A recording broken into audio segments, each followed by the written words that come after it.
नमस्कार, the wire में आपका स्वागत है। मैं हूं आरफा खानम शेरवानी। पिछले 48 घंटे में देखा जाए तो राजस्थान के जो रेगिस्तान है उसमें जो सियासी घोड़े थे वो इतना तेज़ दौड़ रहे थे कि लगता था कुछ भी नज़र नहीं आ रहा था, धुंध छाई हुई थी। लेकिन आज ये धुंध काफ़ी हद तक साफ हो गई और ऐसा लगता है कि राजस्थान की कांग्रेस पार्टी सरकार बच गई है। वही कहानी दोहराने की कोशिश हो रही थी जो मध्य प्रदेश में हुआ कुछ महीने पहले या उससे पहले कर्नाटक में हुआ। यही कहानी जिसमें एक स्थायी सरकार है, एक स्टेबल गवर्नमेंट है, उसमें एक विद्रोही नेता आता है, महत्वाकांक्षी है वो नेता, बहुत एंटाइटल्ड है वो नेता और ये समझता है कि उसे जो उसका हक था उससे कम मिला और इस वजह से वो अपनी विचारधारा और सब कुछ ताक पर रखकर जो विपक्षी पार्टी है उससे हाथ मिलाता है और सरकार गिराने की कोशिश करता है।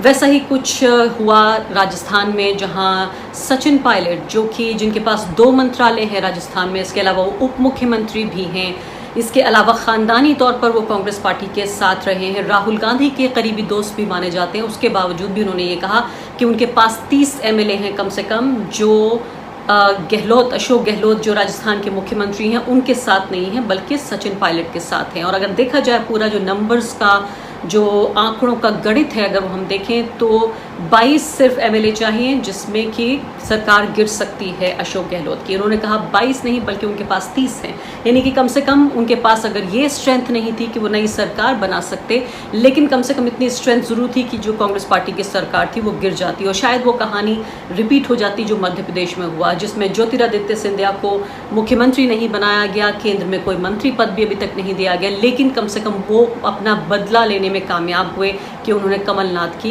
जो मध्य प्रदेश की सरकार थी उसको गिरा दिया। लेकिन फिलहाल जिस तरह से जो आंकड़े सामने आ रहे हैं और खासकर जिन एमएलएज ने जो विधायक दल की बैठक थी जिसको एक तरह से इस संकेत के तौर पर देखा जा रहा था कि उससे पता चलेगा कि कितनी तादाद है कांग्रेस पार्टी के पास यानी अशोक गहलोत के पास और कितनी तादाद है जो अब दूसरा धड़ा हो गया सचिन पायलट का, वहाँ पर उनके पास कितने एमएलए हैं। तो उसको मिला के माना जाए तो हमारे पत्रकार जो हमारे सहयोगी हैं अजय आशीर्वाद, उन्होंने बताया कि करीब 15 के आस से ज़्यादा एमएलएज ऐसे नहीं हैं जिन्होंने सीएलपी यानी कि जो विधायक दल की जो बैठक है उसको उन्होंने अटेंड किया या नहीं किया। मैं इस मुद्दे पर इसको समझने के लिए कि क्या सुरक्षित है अशोक गहलोत की सरकार या फिर ये मान लिया जाए कि अभी भी उस पर कोई खतरा मंडरा रहा है, अब नहीं तो कुछ हफ्ते बाद क्या खतरा मंडराएगा। मेरे साथ भोपाल से वरिष्ठ पत्रकार और राजनीतिक टिप्पणीकार रशीद किदवई मौजूद हैं, उनसे हम बातचीत करेंगे और कई महत्वपूर्ण सवालों के जवाब ये भी जानने की कोशिश करेंगे कि दिल्ली के जो पत्रकार हैं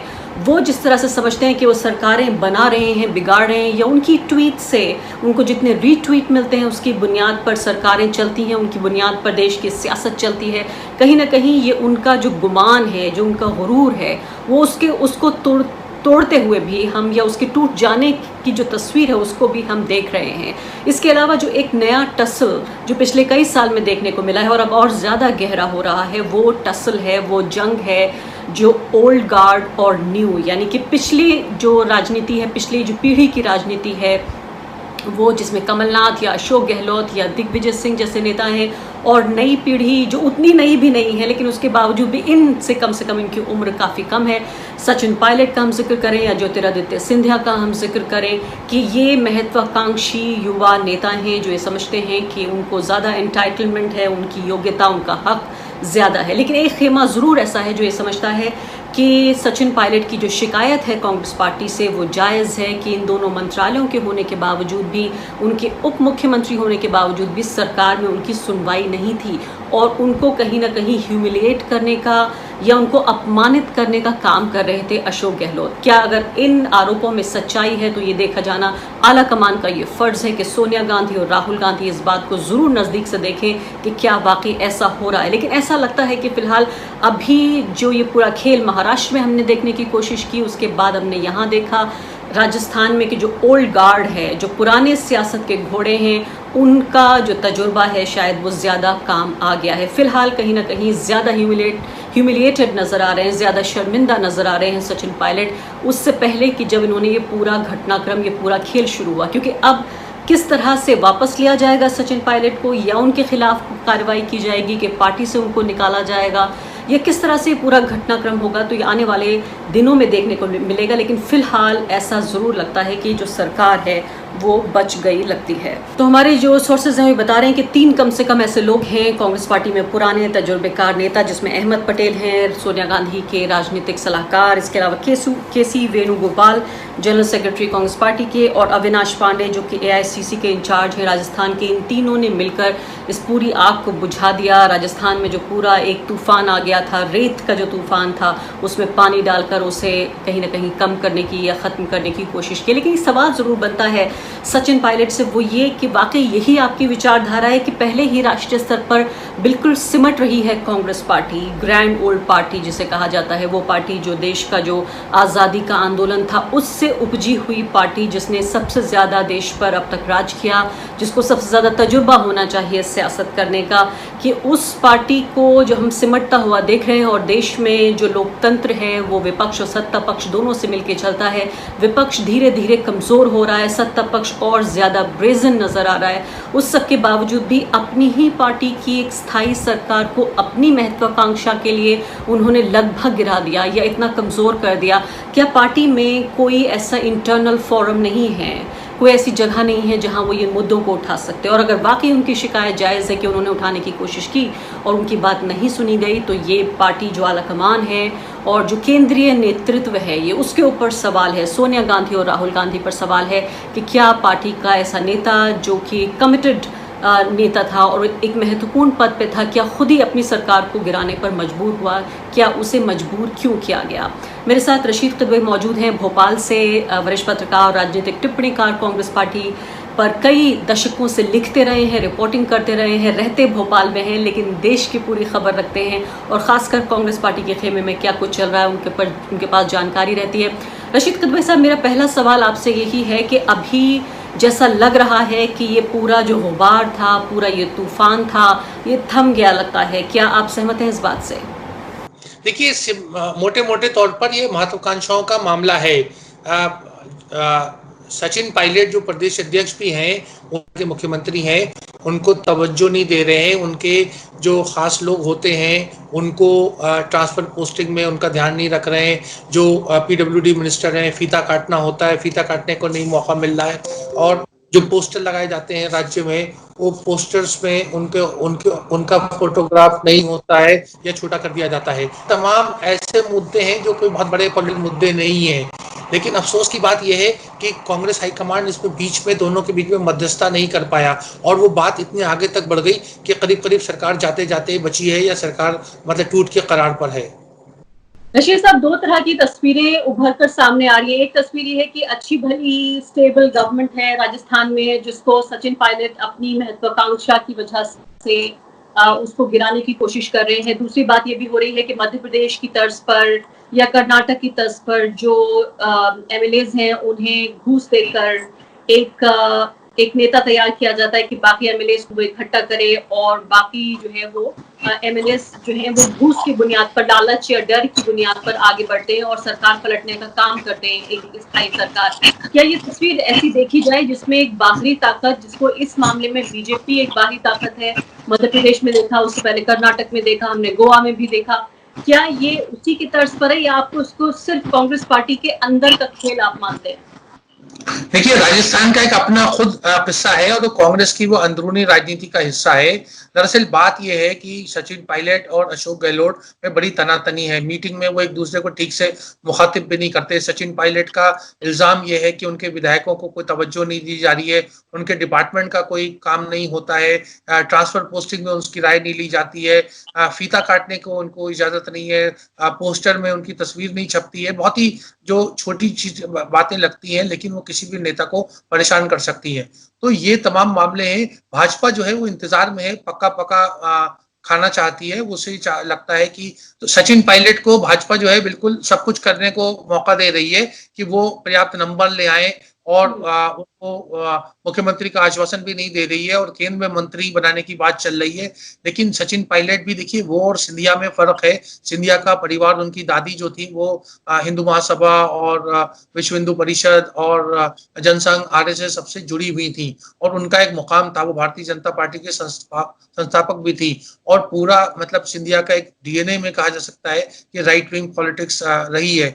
तो सचिन पायलट का या उनके पिता राजेश पायलट, उनकी माँ समा पायलट वो किसी संघ की पृष्ठभूमि से नहीं आते हैं, तो इसलिए संघ को उनको लेके बहुत ज्यादा उत्साह भी नहीं है, क्योंकि जो भी कहें वो एक सेकेंड जनरेशन डायनास्ट भी है। तो मुझे लगता है दूसरी तरफ जो मध्य प्रदेश में कमलनाथ, दिग्विजय सिंह दोनों की टीम थी, यहाँ अशोक गहलोत खुद बहुत ही सक्षम है, पुराने चावल है। देखिए उन्होंने भी 20 साल इंतजार किया, वो संजय के समय से कांग्रेस से जुड़े हुए थे और 1998 में उन्हें मौका मिला, तो वो काफी दक्ष आदमी है, उन्होंने कोई कसर नहीं छोड़ी। देखिए लोग सोनिया गांधी और राहुल गांधी को इल्जाम ठहरा रहे हैं, अगर कोई कांग्रेस का मुख्यमंत्री उनको आगे बताता है कि भाजपा षड्यंत्र कर रही है, तो सोनिया और राहुल जो है दूसरे पक्ष का साथ नहीं देंगे, और यही सचिन पायलट की कमजोरी हुई।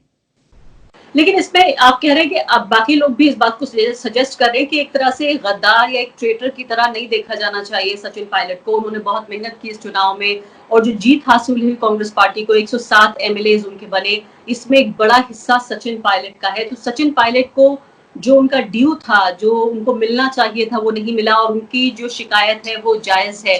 क्या वाकई आप भी इसको इस तरह से देखते हैं, या आपको लगता है कि एक यंग पॉलिटिशियन जो अभी अपनी 40s में ही है, 42-43 साल के हैं, वो उनको इंतजार करना चाहिए था कि अभी उनके मुख्यमंत्री बनने का समय आएगा और अभी गहलोत का समय है? आरिफा देखिए इसमें समझने की बात यह है कि एमएलए तो देखिए जिसका समर्थन करते हैं मुख्यमंत्री वही होता है। एक लोकतंत्र में अगर सचिन पायलट के पास ज्यादा विधायक होते अशोक गहलोत के मुकाबले में, तो बिल्कुल सचिन पायलट का क्लेम बनता, लेकिन अभी तो 70-30 की बात हो रही है, तो जिसके साथ 70 है उसका केंद्रीय नेतृत्व उसको ज्यादा उसको तवज्जो देगा, या जिस देखिए कांग्रेस लीडरशिप इसमें कुछ नहीं कर सकता। अगर कोई व्यक्ति भाजपा में जाना चाहता है, जैसे सिंधिया जी ने किया, और आप जिस तरह के वातावरण को आप जानती हैं, जो प्रलोभन दिए जाते हैं, जो इनकम टैक्स, ईडी वगैरह का रोल होता है, तो उसमें कांग्रेस जो लीडरशिप है वो सक्षम नहीं है कि किसी को रोक सके। और विचारधारा की बुनियाद पे, मुझे पता है कि विचारधारा की बात आजकल इतनी गौड़ हो गई है, लेकिन बात तो बिल्कुल तय है कि कोई आदमी जो 18 महीने पहले किसी राजनीतिक दल के खिलाफ लड़ा हो, चुनाव जीता हो, हारा हो, सरकार बनी हो, और उसके बाद वो दूसरे अपनी जो सदस्यता रद्द करा करके दूसरे पक्ष में चला जाए और वहां से लड़के फिर से आ जाए, ये जो कर्नाटक मॉडल है या मध्य प्रदेश मॉडल है, ये लोकतंत्र के लिए बड़ा गंभीर है। ये मैं बात ये वही कहूंगा अगर भाजपा से कांग्रेस में कोई आता है, क्योंकि ये तो एक जो बेसिस है, तो एक पार्टी से तो राजनीति नहीं चलती। भाई आप बताएं मुझे कि 18 महीने में क्या बदल गया? बिल्कुल, मैं सिर्फ 2 आपसे आखिरी सवाल जानना चाहती हूँ। पहली बात तो ये कि पत्रकारों का एक बड़ा समूह है, वो पत्रकार खासकर जो दिल्ली के पत्रकार हैं और समझते हैं कि वो राष्ट्रीय नहीं बल्कि अंतर्राष्ट्रीय पत्रकार हैं, वो मैं देख रही हूँ सुबह से इल्जाम जो है लगा रहे हैं सोनिया गांधी, राहुल गांधी पर कि कांग्रेस पार्टी बेकार पार्टी है, राहुल गांधी को इस्तीफा दे देना चाहिए, सचिन पायलट को बन जाना चाहिए अध्यक्ष, राष्ट्रीय अध्यक्ष। कोई कहता है किसी और को बन जाना चाहिए, डीके शिव कुमार को बन जाना चाहिए। क्या आपको वाकई लगता है कि ये पूरा जो संकट मध्य प्रदेश में आया, उससे पहले कर्नाटक में आया, क्या कांग्रेस पार्टी इसको हैंडल नहीं कर पाई? इसकी जगह कोई और पार्टी होती तो कर पाती? या आपको लगता है कि केंद्र में फिलहाल जिस तरह की सरकार है, जिसके पास तमाम सरकारी एजेंसियां न्यूट्रलिटी तो एक तरफ रखकर सिर्फ सरकार के लिए काम कर रही है, एक पार्टी के लिए काम कर रही है, और ऐसे में पैसा भी उन्हीं के पास ज्यादा है क्योंकि 6 साल में सत्ता में वो है, कि उनको एक बड़ा बेनिफिट मिला हुआ है, उन्हें एक तरह की पॉलिटिकल मोरालिटी जो कहते हैं, राजनीतिक नैतिकता, उसकी कोई फिक्र नहीं है। तो ऐसे में कोई भी पार्टी होती कांग्रेस पार्टी की जगह, वो ऐसे ही कर पाती, इतनी ही इनएफिशिएंट और इतनी ही नाकारा नजर आती।